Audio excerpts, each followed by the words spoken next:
जादुई किटली किसी के चोट लगने या मारने पर ढेर सारे पैसे देती है। यहाँ पर यह लड़की अपने बाल को प्रेस कर रही थी कि तभी प्रेस से लड़की जल जाती है और टेबल पर रखी किटली में हलचल होती है। लड़की किटली को खोलकर चेक करती है तो उसमें पैसे होते हैं। लड़की को यकीन नहीं होता तो वो सूंघ कर चेक करती है तो वो असली पैसे होते हैं। अब लड़की फिर से उसको जलाती है और किटली में से पैसे निकलते हैं। अब लड़की समझ गई थी कि जितना ज्यादा वो अपने आप को जख्मी करेगी उतना ज्यादा पैसा बनेगा। अब लड़की पैसे के लालच में अपने आप को जख्मी करने लगती है। जब शाम को उसका पति घर आता है तो अपनी पत्नी को जख्मी देखकर उसके पास जाता है। तब लड़की अपने पति को उस जादुई किटली के बारे में बताती है, लेकिन उसका पति उसके ऊपर विश्वास ही नहीं करता है। तभी लड़की अपने पति को थप्पड़ मारती है और किटली में से पैसे निकालकर दिखाती है, लेकिन उसका पति फिर से पैसे निकालने को कहता है। अब लड़की अपने पति के टट्टे पर जोर से लात मारती है और किटली में से बहुत सारे पैसे निकलते हैं। अब लड़का यह देखकर हैरान हो जाता है। अब दोनों पिंकी प्रॉमिस करते हैं कि कोई भी किसी को धोखा नहीं देगा और जलते हुए गैस पर हाथ रखकर अपने आप को चोट पहुंचाते हैं और जो भी पैसे मिलते हैं उन पैसों को अपने आप पर खर्च करने लगते हैं।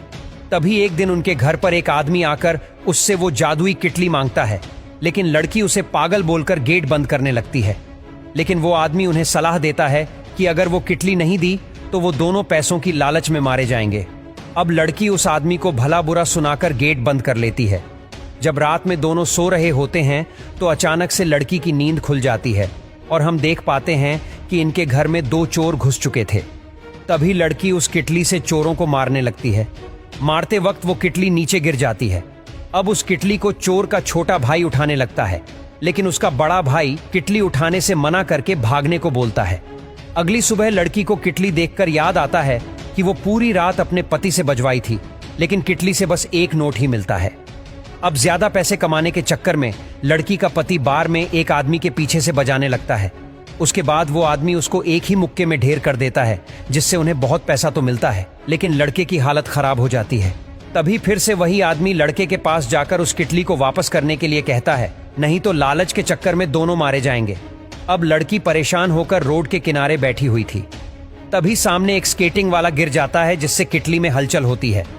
अब लड़की समझ गई थी कि किटली दूसरों के दर्द में भी काम करती है, लेकिन एलिस को यह सब अच्छा नहीं लग रहा था। वो कहता है कि अब हमें किटली का इस्तेमाल करना बंद कर देना चाहिए, क्योंकि उनके पास अब बहुत सारे पैसे हैं। जिस पर एलिस जॉन को भला बुरा कहते हुए कार से नीचे उतर जाती है। तभी एलिस देखती है कि एक दूसरे को भला बुरा कहने पर भी ये पैसे उगल रहा है। अब ये दोनों घर पहुंचते हैं और पैसे कमाने के लिए एक दूसरे को भला बुरा कहते हैं।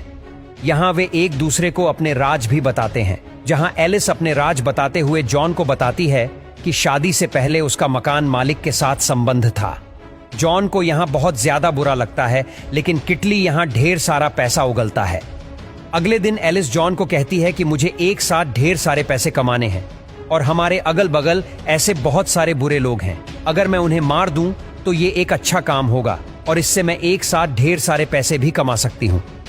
अब ये दोनों किसी को मारने से पहले एक कब्र खोदते हैं, लेकिन यहाँ जॉन अंदर से खुश नहीं था। वह एलिस को रोकना चाहता था, इसलिए जॉन फिर से उसी डॉक्टर के पास जाता है। डॉक्टर जॉन को समझते हुए कहता है, अगर तुम इन सबसे बचना चाहते हो तो तुम्हें वो किटली मुझे देनी होगी। अब जॉन निराश होकर घर आता है, क्योंकि उसे पता था कि एलिस वो टी पोट किसी भी कीमत पर वापस नहीं करेगी। इसलिए वह घर आकर एलिस के सामने उस टी पोट को लेकर एक खिड़की से कूद जाता है। जॉन नीचे गिरने पर बेहोश हो जाता है और उस टी पोट से ढेर सारे पैसे निकलते हैं। एलिस दौड़कर जॉन के पास जाती है और रोने लगती है। दूसरे दिन दोनों पैसे और किटली को लेकर बाहर निकलते हैं। जहां पर वही डॉक्टर मौजूद था, वो दोनों इसे किटली दे देते हैं, जिसके बाद वो डॉक्टर किटली को पानी की गहराई में फेंक देते हैं और इसी के साथ इस मूवी का एंड हो जाता है।